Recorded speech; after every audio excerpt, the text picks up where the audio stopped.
this irresistible creature who has an insatiable love for the dead.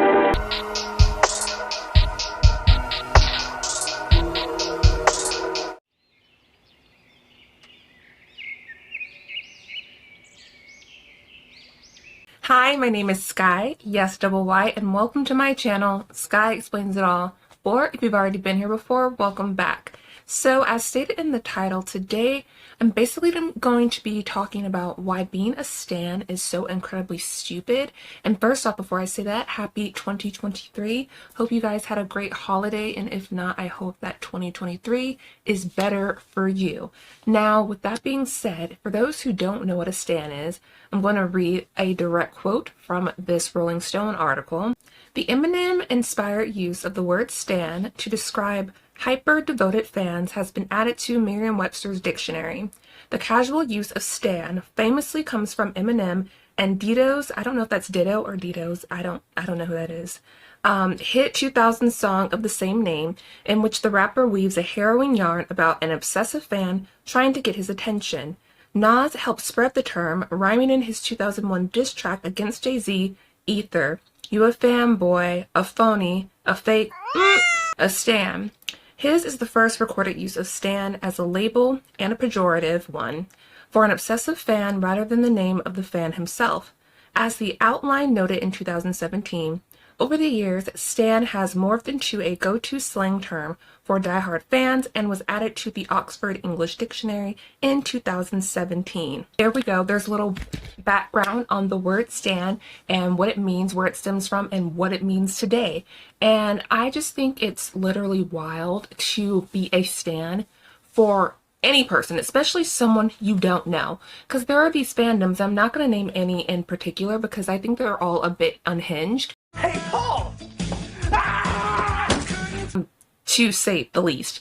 But I feel like it's wild to call yourself a stan and be devoted to someone you don't know, that you're likely never going to know. You're never going to have a really, likely. And I'm saying it's impossible that you'll never meet this person. No. Like I said in my past video, I'm not a psychic. I can't see the future. You very well could meet this person and become their BFF.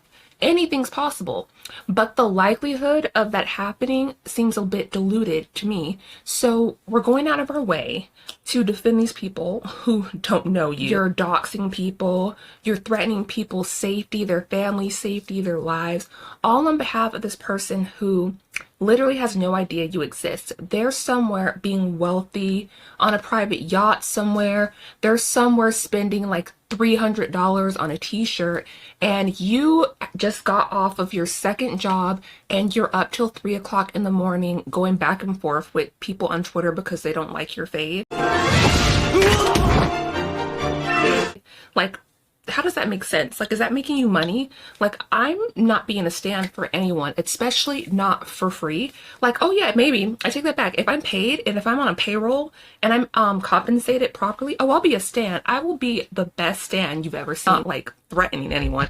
Oh, but if you want me to blow gas up your behind, oh, I'll do it for a fee. I definitely will. But to think that I'm gonna put, like, literally deify someone who first of all is just a regular person like everyone else, and also I do not know, is just like, there's something wrong with you. And I'm not saying that to be condescending. Like, if you're at a space where you literally, your whole life is revolved around a person who you do not know, that's not normal. If you know someone like that, you should probably encourage them to get help, because again, that's not healthy. I don't even like calling myself a fan. I did make a video, like a fan casting for like my own like concept idea for American Horror Story, but that's literally just like, some people think of a fan as someone who is a supporter, and I am someone who supports, who enjoys American Horror Story. So instead of just putting supporter casting or supporter concept, you put fan, because globally people know what a fan is, someone who likes said media. But I personally, in general, like when it comes to me, I don't like calling myself a fan of anyone, because it stems from the word fanatic. And if we look at the definition of fanatic, Don't know how I feel about having that strong of emotions for someone who I don't know and who I'm probably never gonna know and never have a relationship with, and I don't even know the character of this person. Like, they could be the worst person in the freaking world. Doesn't mean that they've done something necessarily that's illegal or immoral, but they could just genuinely be like a jerk. And I'm standing someone whom I do not know. If you're gonna be fanatic over anyone, I think it should be over yourself and people who support you and genuinely love you and care about you.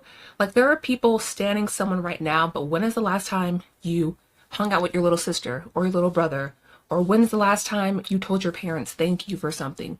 Like I said, these positive relationships, I should say, these positive relationships. When's the last time you've nurtured your positive relationships in your life? Or do you just spend all day on Twitter and on social media gassing up someone you don't know, defending someone you don't know, raising your blood pressure for someone you don't know? I'm telling you right now, the way people are with the internet, y'all get a little too bold online, because all this online talk, this online speech, I'm telling you, does not work in the real world.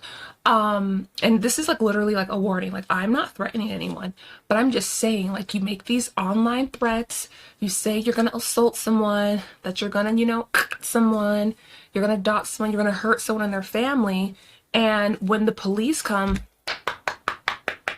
knocking on your door and you air in the clink, you'll have no one to blame but yourself, because everyone doesn't think this is a game. If you have any sense of self-preservation, you'll scatter. Like, if someone threatens me, oh, that's...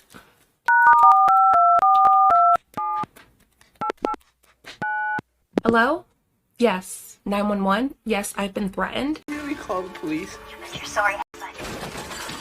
My mom and dad are gonna be so mad. Like, literally me. Like, I'm calling the police on you. Like, do you not see how wild that is? Like, you're literally threatening your literal freedom over a person. I'm gonna keep saying it. You don't know. You're probably never going to know this person. You're probably never going to have a relationship with this person. Like, it's wild to me. Boy, have you lost your mind, because I'll help you find it. I've met a stan before, and it's literally one of the worst experiences of my life, and I wish that I could erase it from my memory. Being a stan is dumb. If you do it to the right person on the wrong day, who knows what will happen.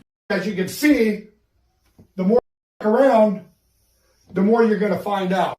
A lot of y'all need to listen to the song Idol Worship by Paramore. I jokingly say Stan and Queen. I'll be like, oh my god, Stan.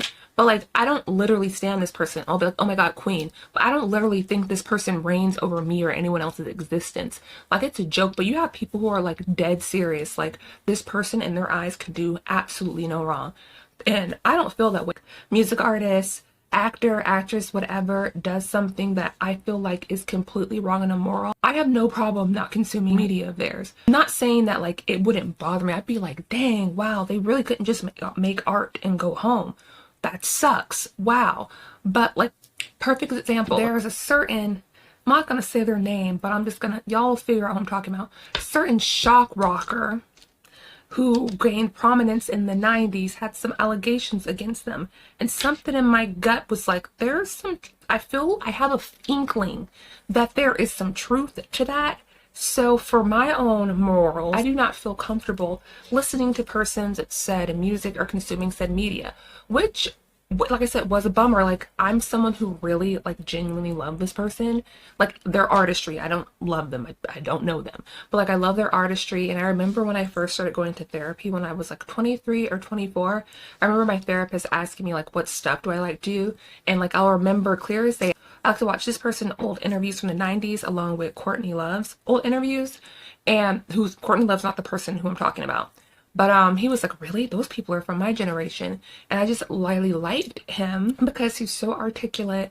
And me being someone who has anxiety and who, grew up in a surrounding where being expressive with how I felt and my feelings was not nurtured. So I've grown up not being able to vocally articulate myself that well. I feel like I'm getting better as I get older. But it was something that's always been a struggle for me, and I just always like really like people who are able to like have their thoughts and able to convey them verbally. Like, I can write me an essay, child. Like, I don't have a problem doing that. But actually, like, having one-on-one conversation with someone, I find is kind of difficult, and I'm always like panicking, even if it may seem like I'm fine. So this is why I really like this person. Like, I looked up to them, not, like I said, not to a ridiculous point where I thought they were God, but like there was something I saw in them that I really liked and that I appreciated. And so when I found out said thing happened, I'm like, wow, what a bummer. Like, you have all this talent and all of this stuff, and like, this is the kind of person like you are. That's really unfortunate. Like, I am disappointed, but again, this is another person, and just like there are bad people all over the world, everyone who's a celebrity is not a nice person. Like, duh. Not that it's even about me, it's about the people involved with their situation.